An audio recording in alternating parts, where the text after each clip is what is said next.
بسم اللہ الرحمن الرحیم الصلاۃ والسلام علیکہ یا رسول اللہ وعلی آلک و صحابک یا حبیب اللہ۔ سورۃ الطلاق 28ویں پارے کی یہ صورت ترتیب کے لحاظ سے 65ویں نمبر پہ ہے، 65۔ سورہ طلاق، الطلاق کا معنی ہے جدائی، علیحدگی۔ میاں بیوی کے درمیان جو علیحدگی اور جو جدائی ہوتی ہے اس کا نام طلاق ہے۔ طلاق کے تفصیلی احکامات اس صورت میں بھی اور سورہ بقرہ میں بھی بڑی تفصیل کے ساتھ بیان کیا گیا ہے۔ اور حسن الطلاق مرتان والمطلقات یتربصن ولا جناح علیکم طلقتم النساء وَإِذَا طَلَّقْتُمُ النِّسَاءَ فَبَلَغْنَ أَجَلَهُنَّ مختلف الفاظ سے طلاق کے احکامات کو بیان کیا گیا ہے۔ طلاق نکاح کے بعد میاں بیوی کے درمیان جو علیحدگی کا عمل ہوتا ہے، کنایات سے، اشارات سے، صراحتاً، تحریر سے، تقریر سے، جس لحاظ سے بھی یہ الفاظ بولے جائیں گے طلاق واقع ہو جائے گی۔ یہاں فقہی مسائل بیان کرنے کا میرا مقصد نہیں ہے، وہ پھر انشاءاللہ جب احکام شرع کے بارے میں بتاؤں گا تو اس میں یہ احکامات بیان کیے جائیں گے۔ سورہ طلاق کے مسائل کی وجہ سے یا ایھا النبی اذا طلقتم النساء، حسن آپ صلی اللہ علیہ وسلم کا یہ حکم ہے۔ اس صورت کا نام طلاق اسی وجہ سے رکھا گیا ہے۔ اگر کوئی شخص سورہ طلاق کو لکھ کر اپنے پاس رکھے تو وہ بیماریوں سے محفوظ رہے گا۔ بیمار کے گلے میں سورہ طلاق کا نقش لکھ کر ڈال دیا جائے تو وہ ہر مرض سے شفا پائے گا۔ اور اگر کوئی شخص 3 بار سورہ طلاق کو پڑھ کر شدید زخموں میں، جو زخم کسی طرح سے بھی ٹھیک ہونے کو نہ آتے ہوں، ہر مرہم، ہر دعا، ہر پٹی ناکام ہو چکی ہو، تو سورہ طلاق کو 3 بار پڑھ کر ان زخموں پہ دم کریں تو زخم انشاءاللہ بہت جلد ٹھیک ہو جاتے ہیں۔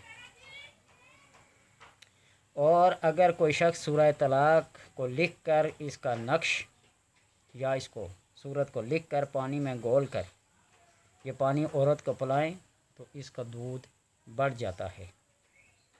حاملہ عورت کی صحت اگر خراب ہو اور اسے تکلیف ہو تو سورہ طلاق کو مشک و زعفران، عرق گلاب وغیرہ سے لکھ کر دیا جائے اور اس نقش کو لکھ کر گلے میں ڈالا جائے اور اس کے پانی کو پلایا جائے تو اس کی صحت اچھی ہو اور تکلیف ختم ہو۔ اور اگر کسی کو مرض جذام اور برص ہو،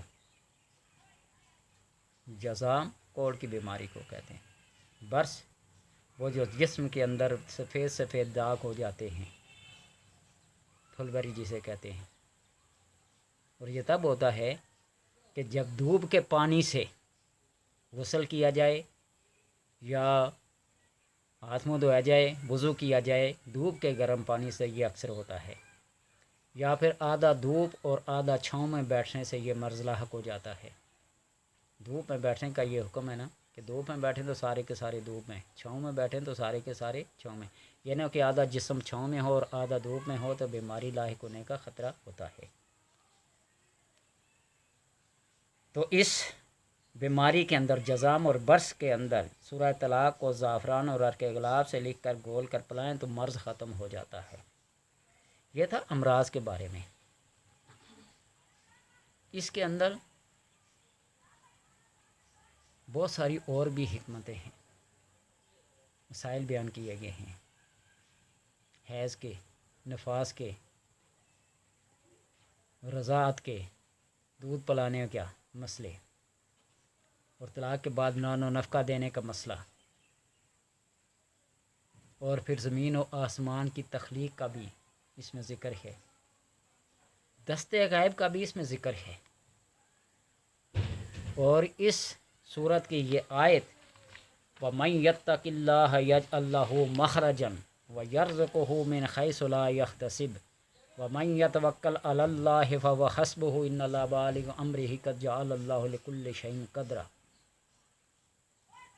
اس آیت کو اگر بندہ حالات کا، بے روزگاری کا، مشکلات کا ستایا ہوا ہو، کسی بھی طریقے سے اس کی خوشحالی، اس کے رزق کی وسعت نہ آتی ہو، تو اس آیت کو ذرا زندگی میں ایک دفعہ ضرور تجربہ کر کے دیکھیے گا۔ رزق کے دروازے ایسی جگہ سے کھلتے ہیں کہ اللہ فرماتا ہے جہاں تمہارا گمان بھی نہیں جاتا، تمہاری نظر وہاں تک نہیں جاتی، تمہاری سوچ وہاں تک نہیں جاتی۔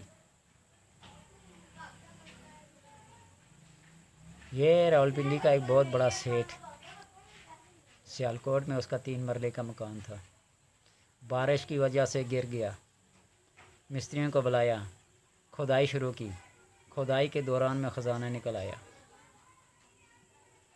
اس کی زندگی سنور گئی۔ ضیاء الحق کے دور میں اس نے یہ کبھی دعویٰ کیا تھا کہ یہ لئی نالہ میرے حوالے کیا جائے تو میں اس کے اوپر دکانیں ڈال کے غریبوں میں، یتیموں میں، مسکینوں میں ان کو للہ فی اللہ رزق کے لیے دے دوں۔ لیکن ہمارے ملک کے حکمران بھی جو بھی آئے نا، اپنے پیٹ پالنے کے لیے، غریبوں کے لیے کبھی سوچا نہیں۔ تو بات تھی کہ رزق ہی وہاں سے ملتا ہے کہ جہاں سے بندہ سوچ بھی نہیں سکتا۔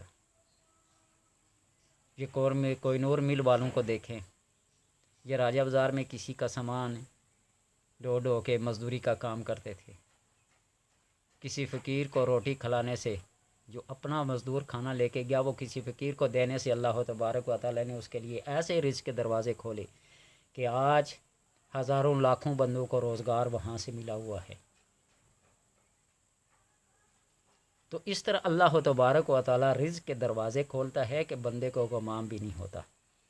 تو حالات کا مارا ہوا شخص جب اس کو کسی بھی طرح سے کوئی تسلی، کوئی تشفی، کوئی سبیل، کوئی نظریہ، کوئی سبب نظر نہ آتا ہو، تو کبھی زندگی میں قرآن کو کھول کے نا تو اس آیت کی طرف بھی توجہ کیجیے گا۔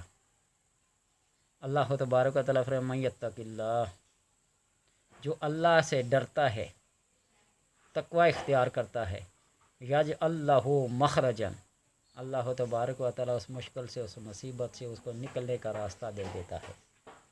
وَيَرْزُقُهُ مِنْ حَيْثُ لَا يَحْتَسِبُ، اور اس کو ایسی جگہ سے رزق دیتا ہے جہاں اس کا وہم و گمان بھی نہیں جاتا، سوچ بھی نہیں جاتی۔ وَمَن يَتَوَكَّلْ عَلَى اللَّهِ، اور جو اللہ پر توکل رکھتا ہے اور بھروسہ رکھتا ہے، فَهُوَ حَسْبُهُ، وہی اللہ اس کے لیے کافی ہے۔ إِنَّ اللَّهَ بَالِغُ أَمْرِهِ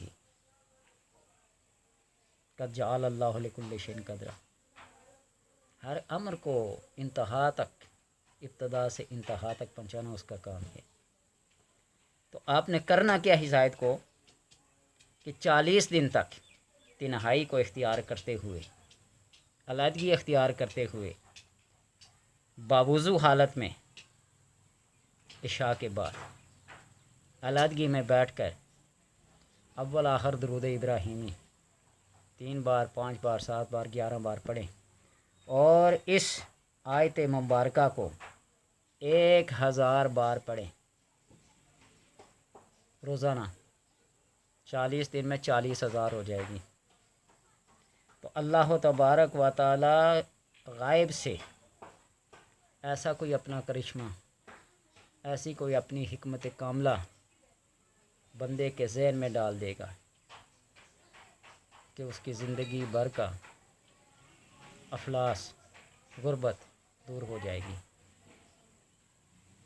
اس لیے کہ 2 چیزیں اس میں ذکر کیے گئے ہیں، ایک تقوی اور ایک توکل، اور بندہ مومن جب ان چیزوں کو اپناتا ہے تو اللہ تبارک و تعالیٰ اس کے لیے بے شمار راستے کھول دیتا ہے۔ یہ آیت زندگی کو اندھیروں سے نکال کر روشنیوں کی طرف لے آتی ہے، مفلسی سے خوشحالی کی طرف لے آتی ہے، اور غربت سے امیری کی طرف لے آتی ہے۔ اگر کسی کو شک ہو تو 40 دن آپ یہ سمجھے کہ کسی جرم میں سزا ہوئی جیل کاٹی 40 دن تنہائی اختیار کر لے. بندہ جرم کر کے بھی تو تنہائی اختیار کرتا ہے نا اپنوں سے.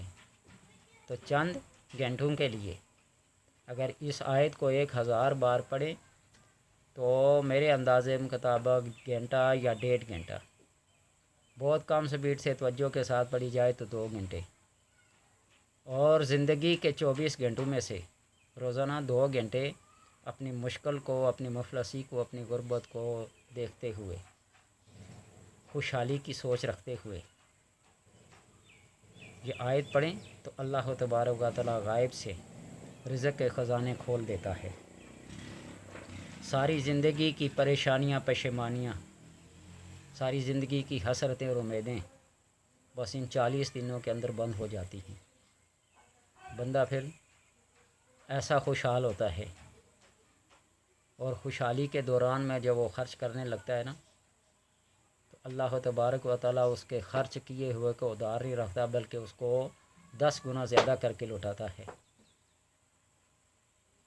یہ مال بڑھتا جائے گا، کام نہیں ہوتا جائے گا.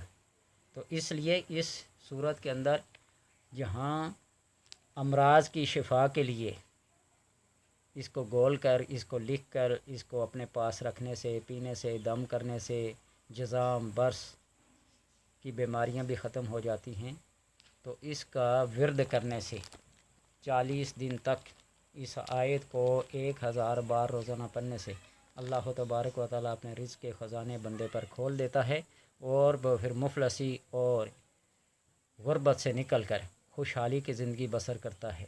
وہ خود بھی اور دوسروں کا بھی سہارا بنتا ہے. اللہ تبارک و تعالیٰ سے دعا ہے کہ سمجھنے کی اور عمل کرنے کی توفیق عطا فرمائے.